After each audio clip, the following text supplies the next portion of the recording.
the lonely lighthouse keeper on the far edge of the world, where the land surrendered itself to the restless sea, there stood a lighthouse. It was not tall in the way grand cities might measure greatness, nor bright enough to rival the stars above. Yet, it had stood for decades, through storms and fog, through countless nights, a patient sentinel watching over the dark waters. Inside lived the keeper. His name was Elias, though few called him anything at all, for he spoke to no one but the wind, the waves, and sometimes the gulls when they drifted close enough to hear. He wore a long, weather-beaten coat, its fabric stiff with salt, and boots that seemed to have walked through every tide and every storm. Each evening, just as the horizon swallowed the last of the sun, Elias would climb the narrow spiral of worn stone steps to the lantern room. There, the great glass lens waited, still and cold. With slow, practiced care, he would light the lamp, a single flicker at first, then a warm, steady glow, and the beam would sweep across the sea in gentle arcs. It was a simple rhythm, yet in the loneliness of his nights, it was everything. The lighthouse groaned softly in the wind, the beams of its ancient timbers shifting with the sigh of the sea. Beyond the glass, the waves caught glimmers of the light and carried them away toward the horizon, scattering them among the foam. For hours, Elias would keep watch. The steady flame, the whisper of the wind, and the slow heartbeat of the ocean were his only companions. But tonight, something felt different. The wind seemed softer, almost hesitant. The waves moved lazily, like a child too drowsy to play.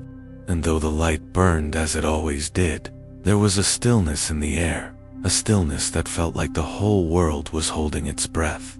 Elias leaned against the window frame, watching the dark waters below.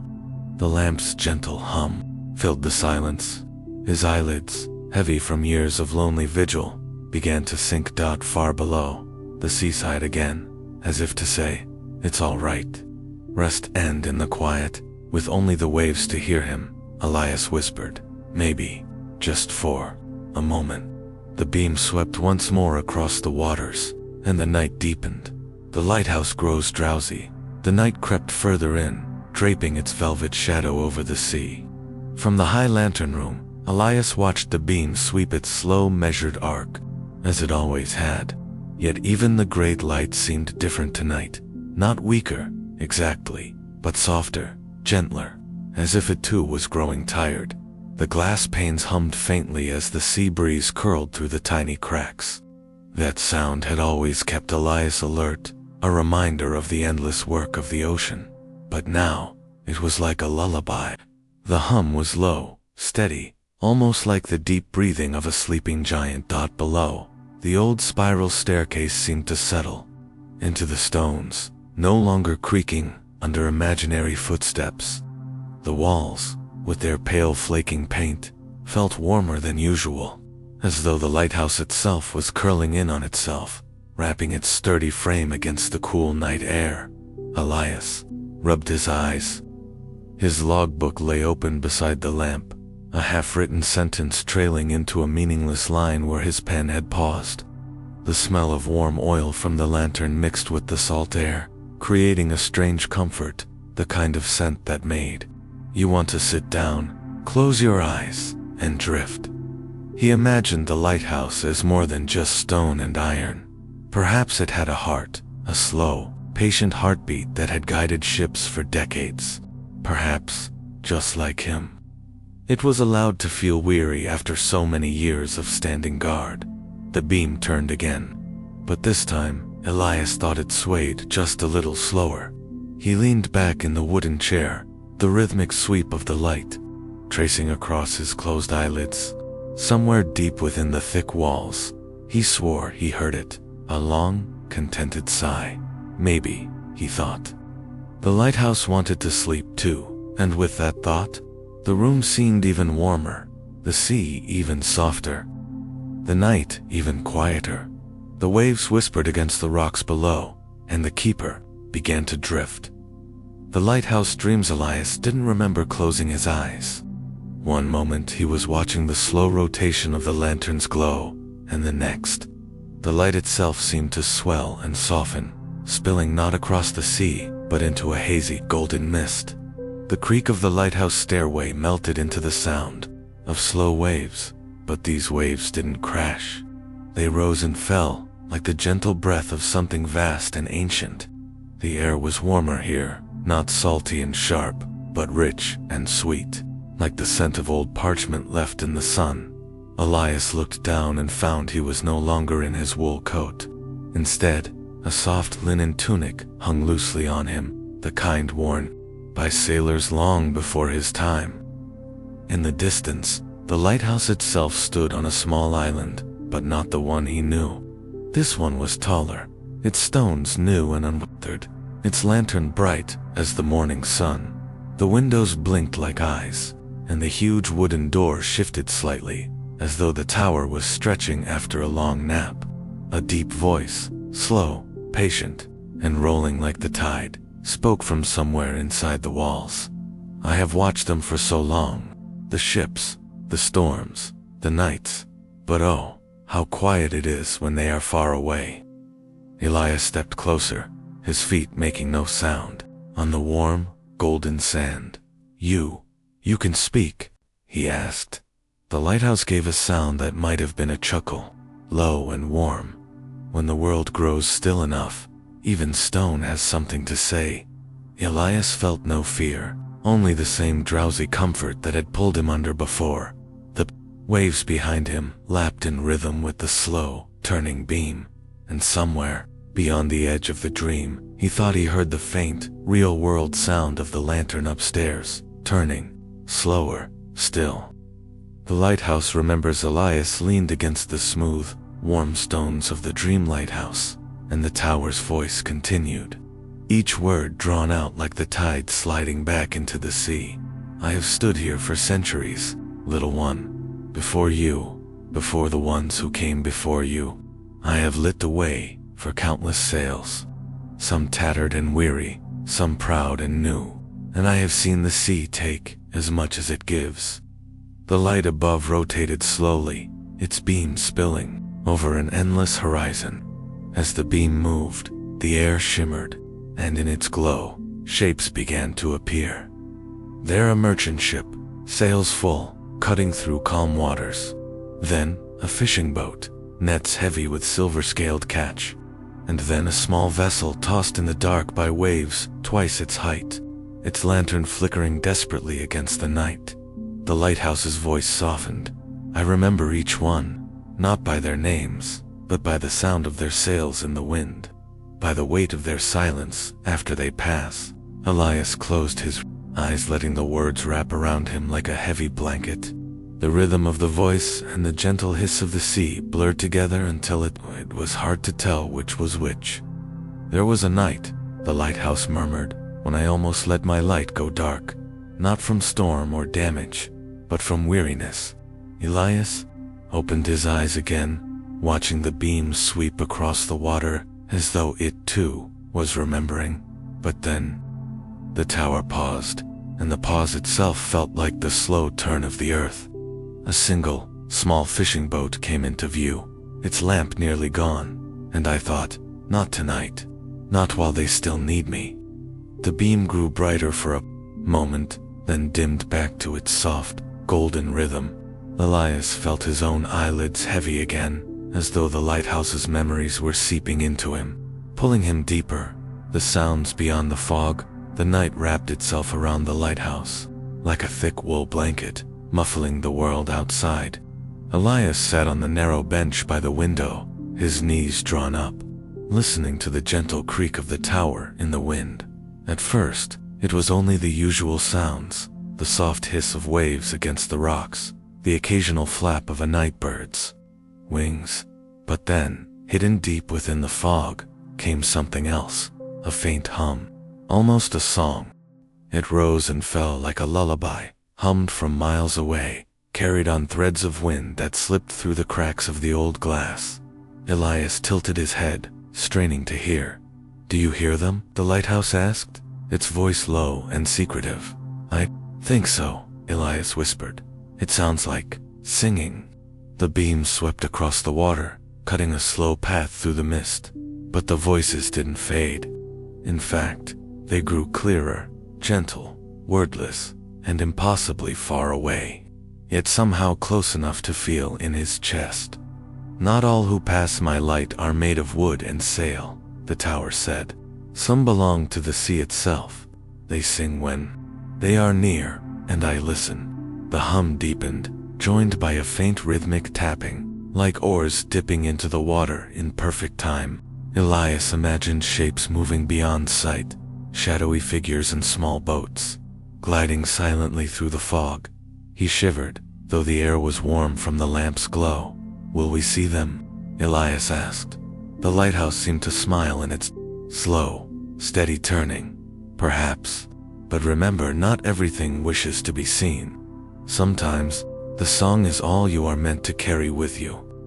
Elias leaned his head against the cool glass, letting the lullaby of the fog-bound singers weave itself into the rhythm of the waves, until he could no longer tell where the sea ended and the dream began. A shape in the mist. The song faded into the slow breathing of the sea, leaving Elias with a curious ache, as if he had just woken from a half-remembered dream. He sat very still, watching the light make its long, patient sweep, and then something shifted in the fog. It was nothing more than a shadow at first, a darker patch against the endless pale, but it moved with purpose, gliding low over the water. Elias pressed closer to the window, careful not to breathe too loudly. "I see it," he whispered. The lighthouse hummed softly, its great lens turning with unhurried grace. "Do not blink," it said. "The sea loves to play tricks on tired eyes."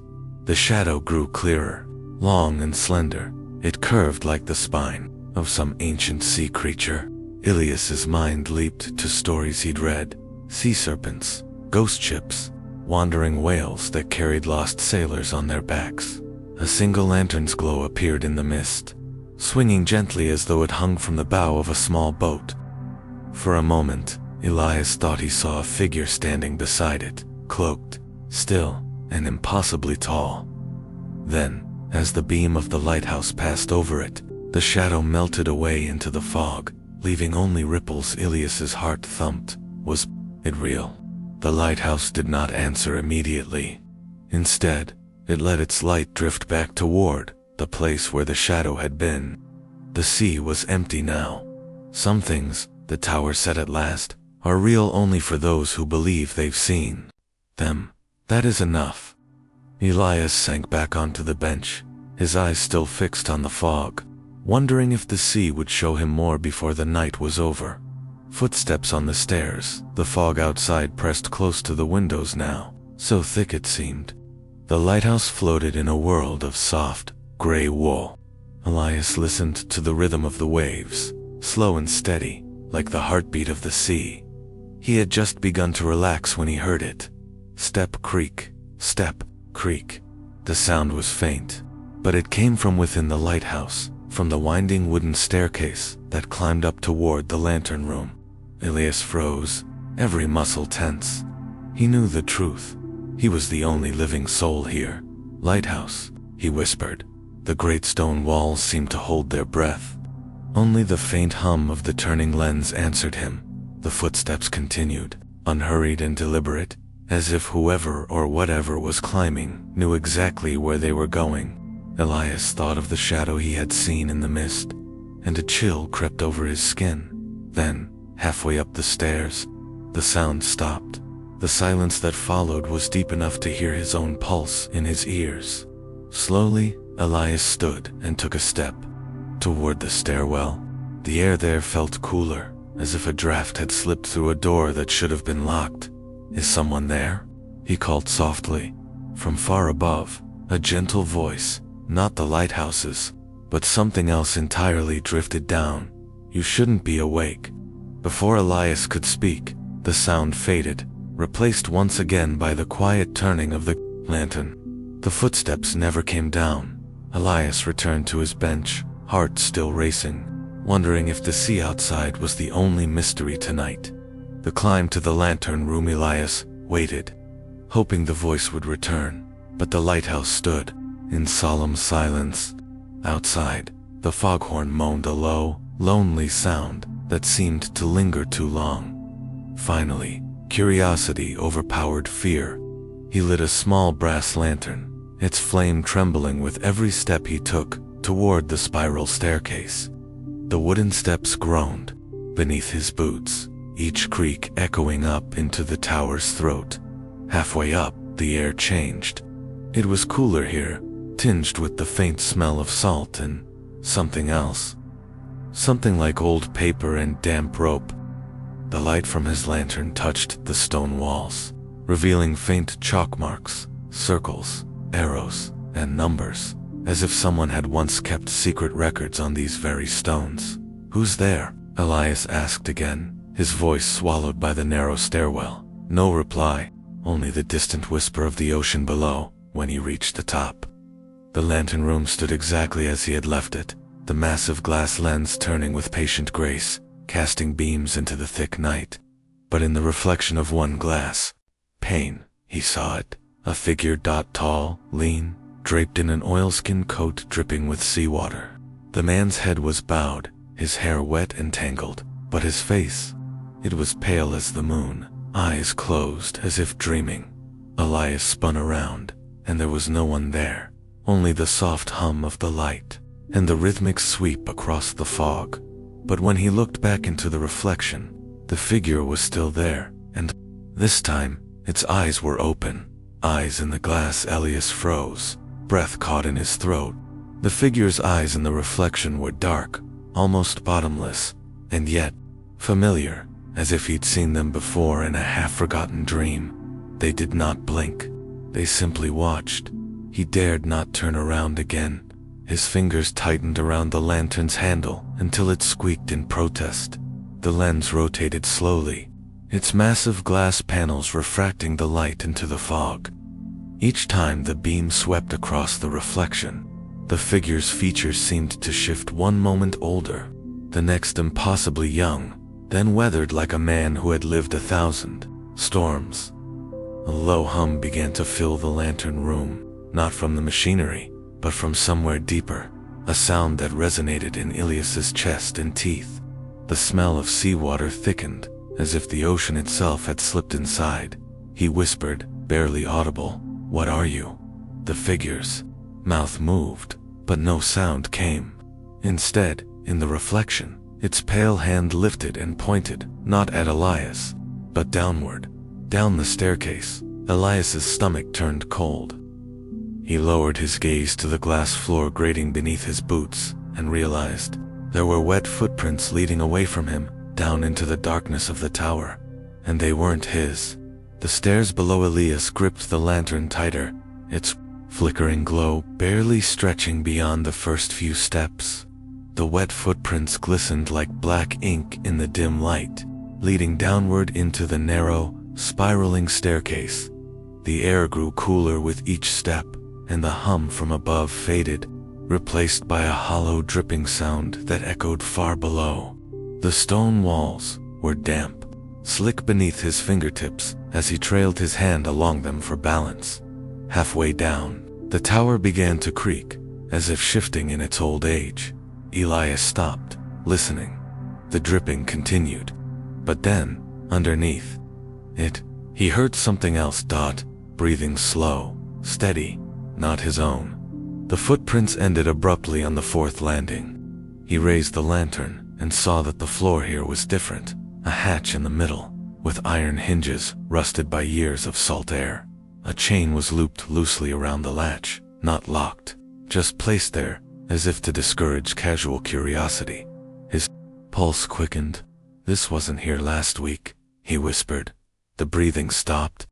Then, from beneath the hatch, something tapped against the wood. Once, twice, a slow, deliberate rhythm. Elias's hand hovered over the chain. His mind screamed to turn back, but his fingers moved on their own, unhooking the loop and lifting. The hatch. Cold, briny air rushed upward from the black void below, and from the darkness, a voice ragged and wet whispered his name. The voice below the lantern flame trembled as Elias leaned over the open hatch, trying to pierce the darkness beneath.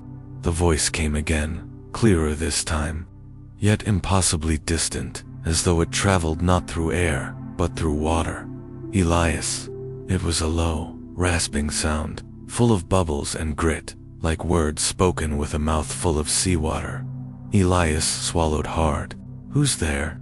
he called, his voice bouncing down into the void. The reply was not words, but a long, wet inhale, followed by a slow exhale that sent a chill up his spine. From below, faint glimmers moved, small, shifting points of pale light, like fish swimming far beneath the surface of a dark ocean. But this was no ocean. This was directly beneath the lighthouse. He lowered the lantern by its handle, letting it dangle into the black. The light caught on the edges of something. Not stone, not wood. Smooth, pale shapes, rising just out of sight. Then, a movement. A hand. It wasn't reaching for the lantern. It was reaching for him. The skin was slick and gray, stretched tight over long, thin bones. Water dripped from its fingertips as it curled them toward the light. Elias jerked the lantern back instinctively, and the thing below laughed. It was not a joyous laugh. It was the sound of waves striking hollow rocks, of wind forcing itself through broken windows, something not meant to laugh at all. The glimmering lights began to rise, growing brighter. Whatever was down there, it was coming up. Beneath the lantern, the laughter faded into a strange, humming chant, low and rhythmic, like a song meant to be felt more than heard. It made the wood under Elias's feet vibrate, as though the whole lighthouse was resonating with the sound. The glimmers rose higher, gathering in a slow spiral. They weren't fish. They were eyes, dozens of them, each the size of a candle flame, each glistening with a wet sheen. They blinked in no order, watching him from the dark. "Come closer," the voice urged, now softer, coaxing, almost kind. It came not from one mouth, but from all the eyes at once. Elias gripped the railing. I can't," he stammered. "I have to keep the light." The chant grew louder, the timbers shuddering beneath him. The smell of salt thickened in the air, metallic and briny, stinging his nostrils. Something large shifted below, too large to belong in the narrow space beneath the lighthouse. The waterline rose and fell, though there was no tide inside this place. Then, slowly, a shape emerged from the black, a pale, smooth dome, glistening in the lamplight. It pushed upward until the water broke around it. It was a head, but not human. It was rounded and featureless, except for the eyes, those same glimmering orbs, now all fixed on him. Thin lines spread across the surface like cracks in porcelain, and from them leaked streams of seawater that trickled back down into the pool. "You've kept the light burning for too long," the voice said. "Deeper now. Let it sleep, and we will rise." Elias's breath caught. His duty was to keep the lantern alive. But this thing spoke as though it had been waiting, just beyond the light's reach, somewhere above. A sudden crash, the sound of a wave slamming against the tower with enough force to rattle the glass. Elias didn't know if the storm was outside, or if it had just arrived from below. The bargain in the dark. Elias staggered back from the railing, but the thing's eyes followed him, each slow blink echoing in his chest like a heartbeat. The humming chant shifted, the rhythm becoming deliberate, like the tolling of a slow, heavy bell beneath the waves. "You tend the flame," the voice rumbled, "but the flame blinds more than it saves." Elias shook his head. "The ships, they need it. Without the light they'll be lost." The creature tilted its great, pale head, water streaming in rivulets down its smooth surface. "And what is lost stays with us. We guide them below, where the sea keeps them forever." The air in the lantern room grew colder. The candle beside him flickered, its flame bending toward the open hatch, as though being pulled. "You want me to let the light die?" Elias said, his voice barely a whisper. "Yes," The word was not a sound, but a feeling, heavy and certain. Let it sleep, and you will sleep too. No more storms. No more long nights. The waves will rock you, the deep will cradle you, and you will never wake cold again. Elias gripped the edge of the desk to steady himself. The offer was honeyed, tempting. His body ached from the endless nights. His eyes burned from watching the horizon for phantom ships. But in the back of his mind, another memory stirred, the faces of sailors who'd come ashore, grateful and alive, because the light had been there. The chant swelled again, vibrating the floorboards until the lantern above wavered in its frame. The pale head began to sink back into the water, the glowing eyes disappearing one by one. Decide before the tide turns, the voice whispered, or the tide will decide for you. And then, silence, only the sound of water dripping in. The dark dot, when the light went out, the night came heavy. The kind of night where the horizon vanished into nothing, and the sea became one endless, breathing shadow. The air was still, too still, as if the wind itself had been warned away. Elias sat in the lantern room, the great beam circling through the mist, once, twice, 3 times, before his eyes began to blur. The creature's voice echoed in the corners of his mind, as if it had never left. Let it sleep, and you will sleep too. His fingers hovered over the mechanism's crank. He could feel the steady thrum of the machinery beneath him, like a living thing, keeping the flame alive. Down below, the waves slapped the rocks with slow, deliberate rhythm. In that rhythm was something like patience. He stared at the flame. The thought came unbidden. One night wouldn't hurt. There were no ships on the horizon, no sails in the dark. Just him, the sea, and the hum. With a slow, shaking breath, Elias reached for the oil valve. A turn to the left, and the flame sputtered. Another half turn, and the light began to shrink, folding in on itself until the lantern glass reflected only his own weary face. The room plunged into darkness. For the first time in years, the tower felt hollow. Elias listened at first to his own heartbeat, and then to something else. Something deep. From far below, the chanting began again, louder this time, stronger. It rose through the stone like a tide, wrapping around him until he swayed with it. Through the window, the sea began to glow faintly, not with the gold of the lantern, but with cold, green light, as though the deep itself had opened its eyes. Elias realized, with a strange calm, that the night was no longer empty. It was watching. The keeper sleeps. The glow from the sea grew brighter, shimmering like moonlight trapped underwater. Elias stood at the window, his breath fogging the cold glass. Unable to look away, the chanting had become a hum now, slow, deep, and steady, like the heartbeat of something far larger than the world he knew. From the black horizon, shapes began to rise. Not ships, not anything that had ever belonged to men. They were too tall, too thin, their movements fluid like smoke in water. Eyes green as the depths blinked open in the mist. Elias did not move. He felt no fear, only a strange, gentle warmth in his chest, like the comfort of lying under blankets after a long day. The tower beneath him groaned, as though its stones remembered an older weight. The green light seeped in through the cracks, curling round his boots, climbing up his legs. The hum became a lullaby, and the moment his eyes began to close, he understood this was not the first time the lighthouse had fallen asleep. He turned from the window, settling into the keeper's chair. Outside, the towering shapes drifted closer, their shadows blotting out the horizon. The sea lapped against the rocks with a slow, even rhythm. The lantern room filled with a soft green glow, and Elias's head tipped forward. One final thought crossed his mind before the darkness took him. The sea keeps its own light. The hum faded into silence.